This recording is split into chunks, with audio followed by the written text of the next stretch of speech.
말씀의 제목은 본토 친척 아비집의 실체입니다. 본문 말씀은 창세기 12장 1절에서 2절 말씀입니다. 여호와께서 아브라함에게 이르시되 너는 너의 본토 친척 아비집을 떠나 내가 네게 지시할 땅으로 가라. 내가 너로 큰 민족을 이루고 네게 복을 주어 내 이름을 창대하게 하리니 너는 복이 될지라고 하셨습니다. 이 복이라는 것은 너의 복이 너를 통하여 사람들에게 들어갈 수 있는 복의 매개자가 된다는 것입니다. 창세기 11장에 등장하는 아브라함은 셈의 혈통으로 구원의 약속을 받은 자이지만 구원을 받은 자는 아닙니다.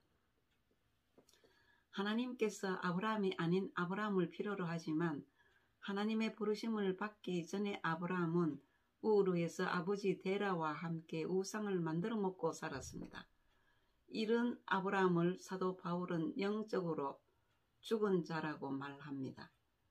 하나님께서 영적으로 죽어 있는 아브라함을 살려주시려고 우르에서 가나안 땅으로 이끌어 주십니다.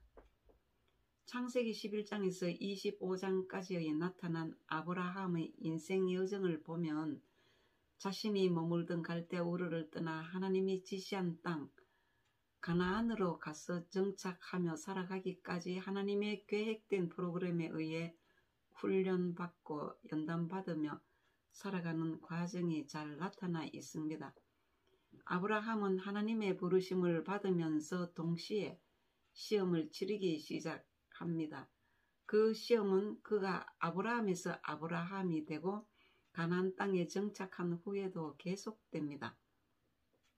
아브라함이 600년 동안 하나님을 만나고 경험한 체험을 이야기한 약속의 말씀을 신뢰하고 믿었기 때문에 전하지 않을 수 없는 것이 모세에게 전하는 것이 창세기에 기록했습니다. 본문 창세기 12장에는 서론과 결론이 다 나와 있습니다. 12장에서 25장까지를 역사적으로 본다면 대표적인 인물 주인공 아브라함의 시작에서부터 끝까지 설명해 주는 것입니다. 또한 12장의 포커스는 본토 욕심, 친척, 거짓, 아비집은 살인 정욕이며 그것을 어떻게 처리하느냐에 주된 관심이 있습니다. 이 세 가지를 떠나지 않으면 복의 근원이 될 수 없습니다.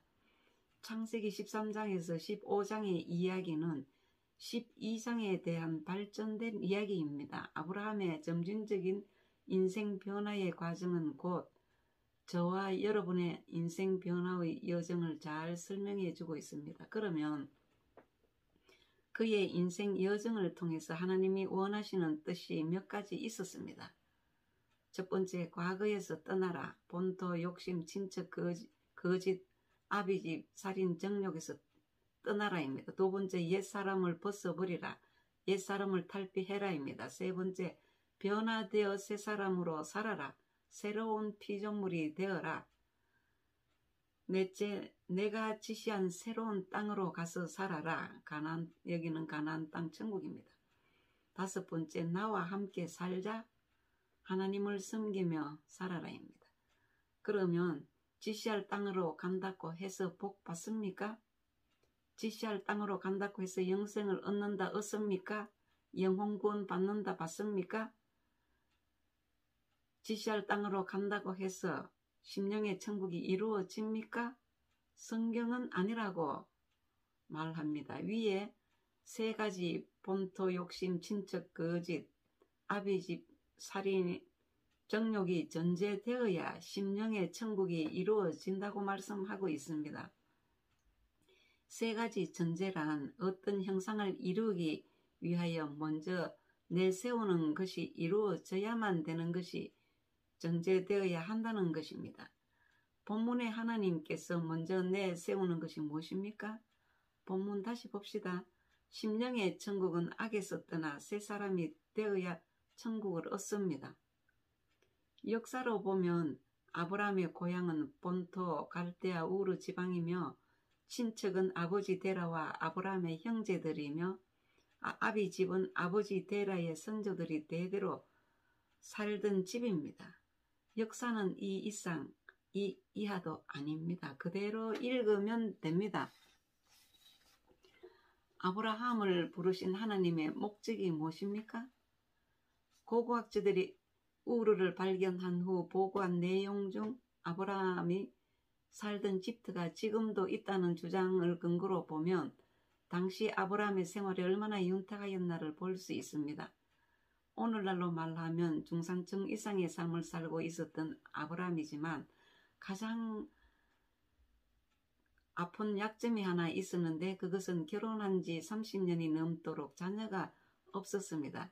사례는 임신하지 못함으로 자식이 없었더라고 창세기 11장 30절에 말하고 있습니다. 아브라함이 하나님을 믿고 떠날 수 있었던 믿음의 동력은 하나님께서 아브라함에게 나타나셔서 아브라함의 평생의 소원이었던 자녀를 주시겠다고 본문 12장 2절에 내가 너로 큰 민족을 이루고 네게 복을 주어 네 이름을 창대하게 하리니 너는 복이 될지라 해서 한 명의 자녀가 아닌 큰 민족을 이루는 후손 번성의 약속이었습니다.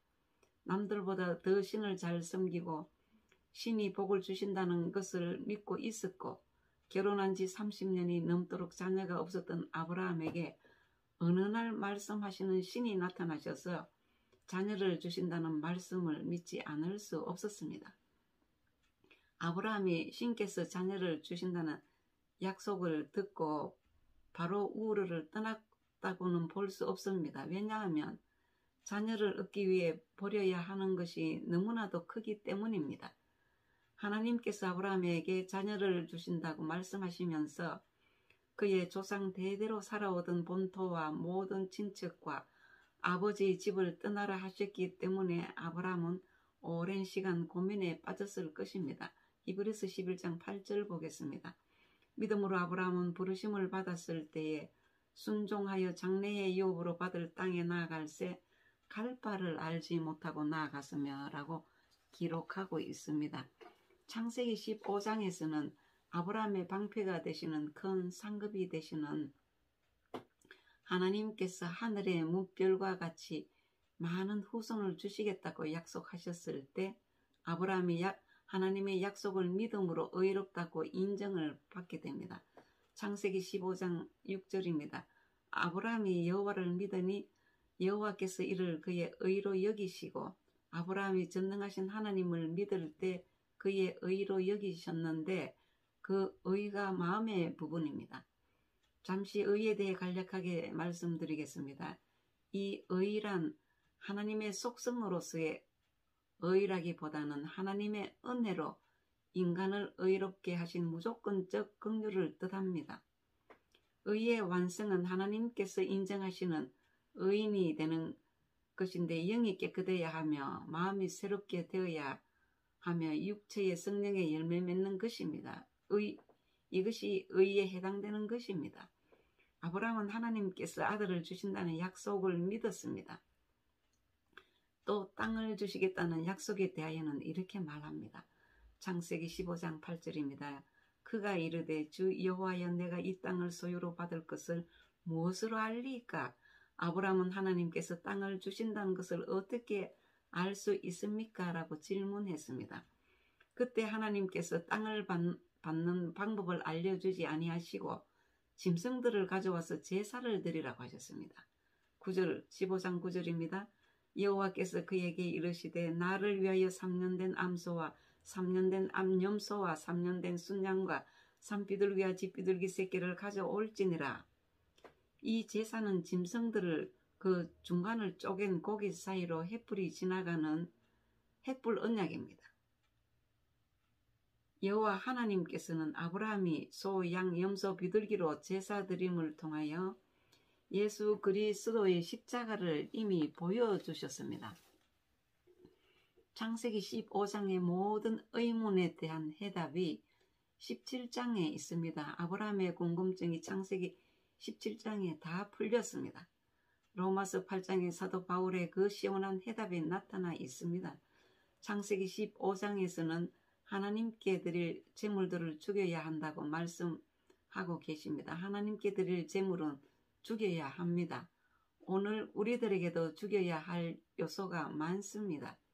땅의 지체가 죽어야 하고 옛사람이 죽어야 합니다.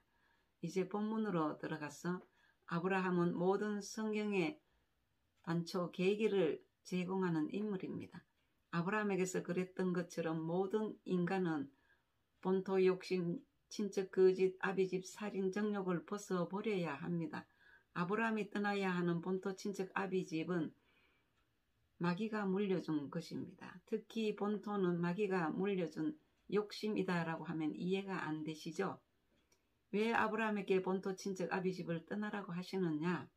벗어버려야 한다고 말씀하시느냐 하면 아브라함을 붙들고 있는 것들로부터 떠나야 미지의 땅으로 갈 수 있습니다. 본문 말씀은 예수님께서 아브라함의 영혼 구원 문제를 다루는 것입니다. 아브라함 삶 속에 감춰진 역사가 구원의 방법입니다. 아브라함의 구원론이 풀려야 우리의 구원이 풀립니다. 하나님께서 아브라함을 구원해 주신 것처럼 우리를 구원하십니다. 성경 말씀은 역사적 사실은 영적 사실을 드러내고 알기 위한 도구라는 것을 잊어서는 안 됩니다. 여기까지 말씀드리고 다음 시간에 말씀드리겠습니다.